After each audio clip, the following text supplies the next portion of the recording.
بسم اللہ الرحمن الرحیم۔ السلام علیکم ورحمۃ اللہ۔ دوستوں، آج ہم آپ کے لیے لائے ہیں بہت ہی اہم ٹاپک جس کے متعلق اکثر امتحانوں میں سوالات آتے ہیں۔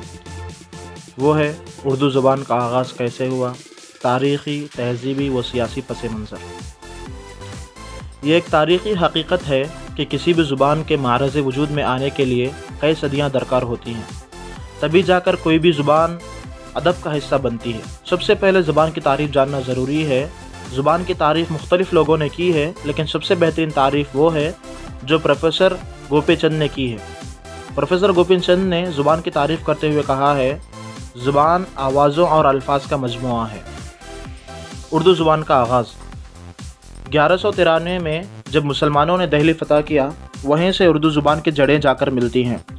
جب مسلمان ہندوستان آئے تو ان کی زبان عربی، فارسی یا ترکی تھی، لہٰذا وہ بات چیت میں زیادہ تر اپنی زبان کا استعمال کرتے تھے اور بعض اوقات مقامی الفاظ کا سہارا بھی لے لیتے تھے، اور یہی مشترکہ تہذیب اور نئی زبان کا ذریعہ بنا۔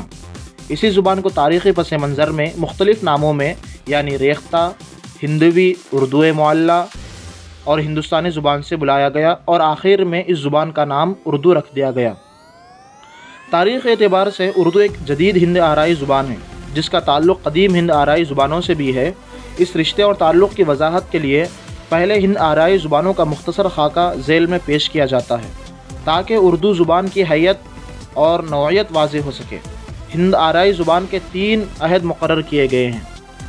نمبر 1، قدیم ہند آرائی، 1500 قبل مسیح سے 500 قبل مسیح تک۔ قدیم ہند آرائی دور کو ویدک سنسکرت اور کلاسیکل سنسکرت کے ادوار میں تقسیم کیا گیا ہے۔ اسی دور میں چاروں وید یعنی رگ وید، سام وید، یجروید اور اتھروید ملتے ہیں۔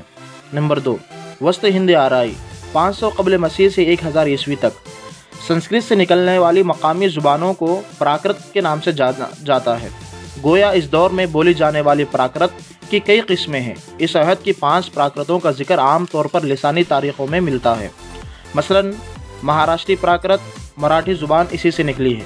نمبر 2، شورشنی پراکرت، اس زبان کا تعلق متھرا کے علاقے سے ہے۔ نمبر 3، ماگدھی پراکرت، اس کا تعلق جنوبی بہار سے ہے مگر پورے ہندوستان پر محیط ہے۔ نمبر 4، اردو ماگدھی پراکرت، اس کا مرکز اودھ اور مشرقی اتر پردیش ہے، اسے پراچیا بھی کہتے ہیں۔ نمبر 5، پیشاجی پراکرت، اس کا مرکز مغربی پنجاب اور کشمیری علاقہ ہے۔ جدید ہند آرائی، 1000 عیسوی سے موجودہ زمانے تک۔ لسانیات کے ماہرین نے ہندوستان کے جدید زبانوں کی پیدائش کے سلسلے میں پراکرت کے بجائے اپبھرنش کے اثرات کا ذکر کیا ہے، اور اس سلسلے میں شورشنی اپبھرنش، مگدھی اپبھرنش، اردو مگدھی اپبھرنش اور مہاراشٹری اپبھرنش کے نام لیے ہیں۔ شورشنی اپبھرنش 4 بولیوں پر مشتمل ہے، جو یہ ہیں: نمبر 1، کھڑی بولی یا ہندوستانی، number 2، Rajasthani, number 3، Punjabi, number 4، Gujarati. Urdu ایک جدید ہند آرائی زبان ہے۔ جدید ہند آرائی دور کو اپبھرنش کا دور بھی کہا جاتا ہے۔ سبھی جدید ہند آرائی زبانیں انہی اپبھرنش زبانوں سے وجود میں آئی۔ ان اپبھرنش زبانوں کی تعداد 5 ہے۔ نمبر 1، شورشنی اپبھرنش، اس سے کھڑی بولی وجود میں آئی جس سے ہندی اور اردو کی تشکیل ہوئی، اور راجستھانی، پنجابی، گجراتی اور پہاڑی بولیاں بھی سامنے آئیں۔ Number 2، Magadhi Apabhramsha, number 3، Urdu Magadhi, number 4، Maharashtri. اس طرح اردو کا رشتہ قدیم ہند آرائی، وسط ہند آرائی اور جدید ہند آرائی زبانوں سے واضح ہو جاتا ہے۔ گویا سنسکرت کے زوال کے بعد پالی اور پراکرت نے ترقی کی۔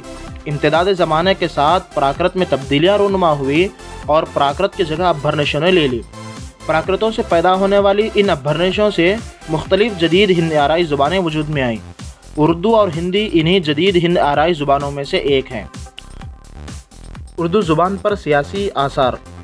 جب محمد بن تغلق نے دہلی کا تخت سنبھالا تو اس نے 1327 میں چند امور کے ساتھ ساتھ پائے تخت دہلی کے بجائے دولت آباد کو قرار دیا اور لوگوں کو ساتھ چلنے کا حکم دیا، مگر بعض سیاسی وجوہات کی وجہ سے 2 سال بعد ہی یعنی 1329 میں پائے تخت دہلی کو منتقل کر دیا گیا۔